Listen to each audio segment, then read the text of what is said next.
জাতীয় শ্রমিক লীগ চট্টগ্রাম মহানগর বেসিক ইউনিয়ন সমন্বয় পরিষদের উদ্যোগে মহান মে দিবস উপলক্ষে বিশাল শ্রমিক সমাবেশ অনুষ্ঠিত হয়েছে। শনিবার বিকেলে নগরীর কাজীরদেউরি ইন্টারন্যাশনাল কনভেনশন সেন্টারে এই সমাবেশ অনুষ্ঠিত হয়।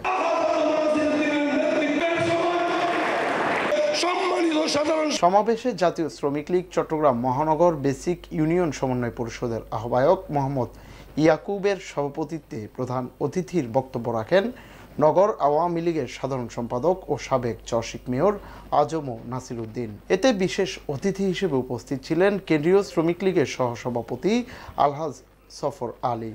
অন্যান্যের মধ্যে আরও উপস্থিত ছিলেন নগর আওয়ামী লীগের সাংগঠনিক সম্পাদক ও সাবেক সাংসদ নোমান আল মাহমুদ, নারী নেত্রী রুবা আহসান সহ শ্রমিক নেতৃবৃন্দরা। আমাদের সবার